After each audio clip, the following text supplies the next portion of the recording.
እሺ የመጀመሪያውን አጋጣሚ አውሩኝ እንዴት ተዋወቃችሁ የሰርጌ ምሽት ላይ እዛን እቤት ፋዝጋሼ ናፍቆኛል ቤት ሄዳለሁ አልኩኝ ገና እኮ እንትን ብዬሳል ወዴት ነው ልጆችን ምን አይነት ሴቶች ታስተምራቸዋል መጣ ስልኬም ቢያለ በተደጋጋሚ ሲደውል ዝግ ነበር ከአንድ ጓደኛው ጋርና ነግሮታል እግዚአብሔር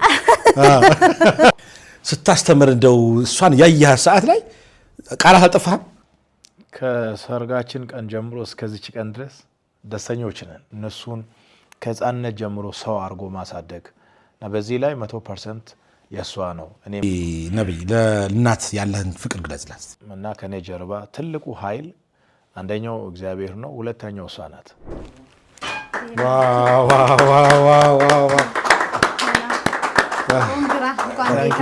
Thank you. Congratulations. Thank you.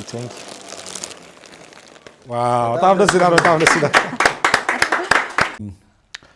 እንዴት ነው ዛሬ ስለ ትውውቃችሁ ስለ ትዳራችሁ ማውጋት ፈልጌ ነው እሺ የመጀመሪያውን አጋጣሚ አውሩኝ እንዴት ተዋወቃችሁ ያዋሳ ልጅ ነኝ እና ክረምት ላይ ወላይታ ቦዲቲ ምትባል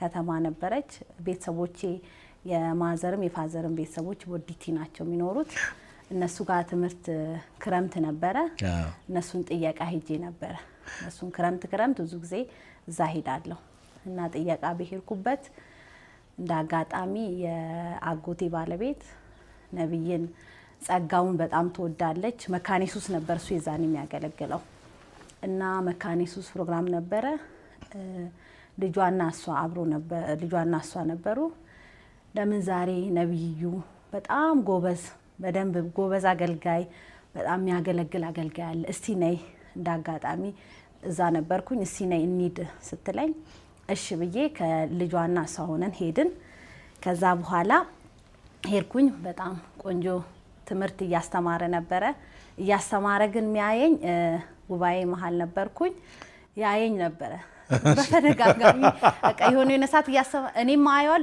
እንታያያለን ድንገት ሲያይ የመጀመሪያ ቀን ይርሽ ነው የመጀመሪያ ቀን ነው ይርኩት አራስመና ታጥፍ እሺ እና ያየኝ ነበር እሱ ድንገት ሲያየኝ እደነግጣለሁ እንዴ ምን ሆኜ ነው የሚያየኝ በቃ ደነገጥኩኝ እና ከዛን ከጎኔ አጎቴ ልጅ ነበረች ለምንድን ነው ነብዩ የሚያየኝ በደንብ ያየኝ ነው በፈራው አረ ይጸልይልናል እንኳን ማየሽ ጥሩ ነው ማየት ከዚህ ሁሉ ህዝብ ማየቱ ጥሩ ነው ይጸልይልሻል አለች በቃ ከዛ በኋላ ካየኝ ሳጀምሩ መፍራት ጀመርኩኝ ዛን ልክ ፕሮግራሙ አስተምሮ ጨረሰ ህዝቡ እየተበተነ እንትን እያለ ሮጣ አንድ አስተናጋጅ ቸርች ላይ የምታገለግል ዳቆን መጣችና ፓስተሩ ይፈልግሻል አለችኝ ጣርታይና ከተኝ ይወጣን ነበር አንድ ላይ ከዛን ፓስተሩ ይፈልግሻል ስትለኝ እሺ አልኩኝና ከዛን ያጎቴ ባለቤትም ነበረች ያጎቴ ልጅም ነበረች አብረን ተያይዘን ወደሱ ወደ አገልግሎት ጨርሶ ከመድረኩ ወረድ ብሎ ወደ ቆመበት ሄድን ወደሱ ማለት ነው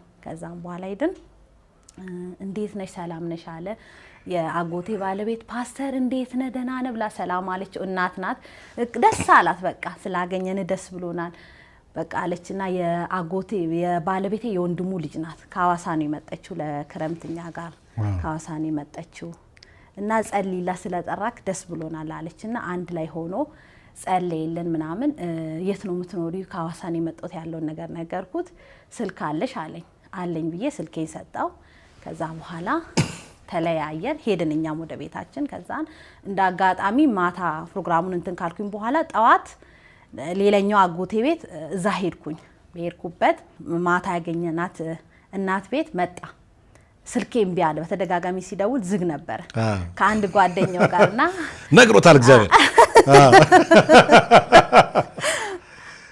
እና ጠዋት ሁለቱ አንድ ላይ ዝናብ እየዘነበ ነበር የዝናብ ሻማ ጃኬቱን ትልቁን ለብሶ ነበር የመጣው ዝናብ ነበር በጠዋት ነው የመጣው ሲመጣ ከዛ እኔ ሌላኛው ቦታ ነበር ሌላኛው አጎቴ ቦታ ቤት ነበርኩኝ ከዛን ስልኬ ስላልሰራ ቅርብ ለቅርብ ናቸው አይራራቁም ቤታቸው እኔን ለመጥራት አራ የማታው ነብይ መጥቷል የማታው ነብዩ መጥቷል እና ይፈልግሻል እንዴ እኔ ከተኛውበት ለምንድን ነው መቀሰቅሽኝ ልተኛ እንጂ ብዬ ከተኛውበት ነበር የቀሰቀሰችኝ። ከዛ በኋላ እንደምንም ከእንቅልፌ እንደተነሳው ሄድኩኝ። እዛ ሲሄድ ቡና እየተፈላለት ነው ምናምን። ከዛ እንደረስኩኝ ሰላም አልኩኝ። ፈሯቸውና ዞርዬ እንደ ወደ እንትን ነበር የገቡ ከነሱ ጋር አልተቀመጥኩም። ዞር ነው ያልኩትና ከዛን እንትን አለ ጸልዮ ምናምን ወጣ። እየወጣ እፈልግሻለሁ አለ ከአጎቴ ልጅ ጋር አንድ ላይ አላስታውስም ካፌውን። እዛ ካፌ ቁጭ አልን አወራን። ቀጥታ ነው ይጠይቀኝ ወዲያ ሳይል ለትዳር ነው የምፈልግሽ አለ። ለትዳር ነው የምፈልግሽ አለ።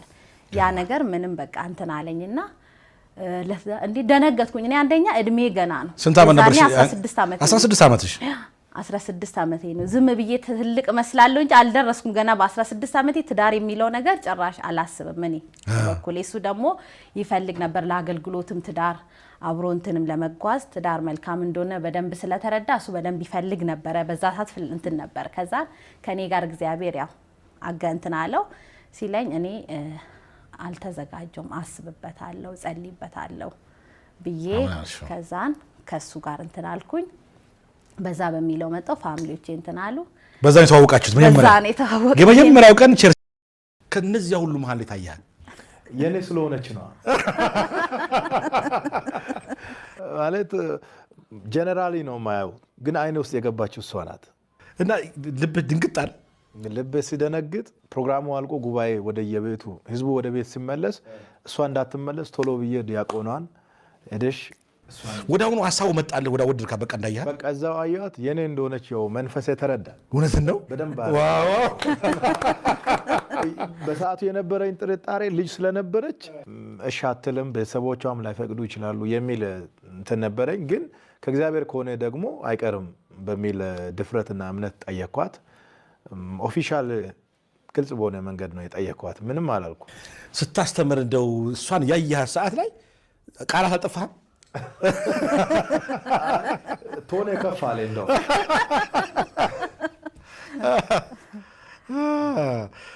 ወዲያውኑ አፋጣኝ እርምጃ ወሰድክ? ወዲያውኑ ነው።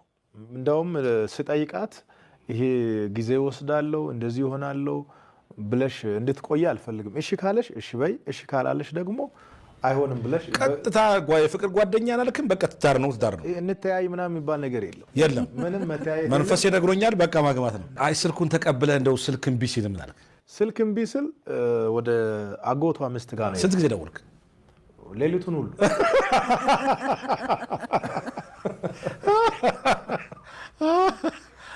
ስንት ሚስ ኮል አገኘሻል? ስልኬ ዝግ ነበር። ዝግ ነው? ምናምን አጋጣሚ ነው የዘጋሽው? አዎ በአጋጣሚ ነው የተዘጋው። ማብራት አልነበረም የዛን ቀን ዝግ ነበረ። እንኳን ስልኩ ዝም ቢያለ ግን እንኳን ስልኩን ቢያለ ባይዘወይ በአካባቢ ያገኛት አየ ለበጎ ነው። ስልኳ ራሱ ያንን ስልክ የያዘችውን ስልክ ስቲል ነው አልረሳውም። 1600 የሚባል ጥቁር ስልክ ናት። ጥቁር ስልክ ስልኳ ስቲል ነው በአእምሮ ውስጥ። ከተዋወቅን በኋላ አንድ ወር ወዳው ፈጣን ነው እባክህ። ቢሲል ምን አልክ? ስልክ እምቢ ስል ወደ አጎቷ ሚስት ጋር ነው። ስንት ጊዜ ደወልክ? ሌሊቱን ሁሉ ስንት ጊዜ ደወልክ? ሌሊቱን ሁሉ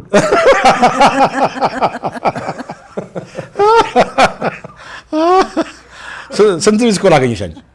ስልኬ ዝግ ነበር። ዝግ ነው? ምናምን አጋጣሚ ነው የዘጋሽው? አዎ በአጋጣሚ ነው የተዘጋው። ማብራት አልነበረም የዛን ቀን ዝግ ነበረ።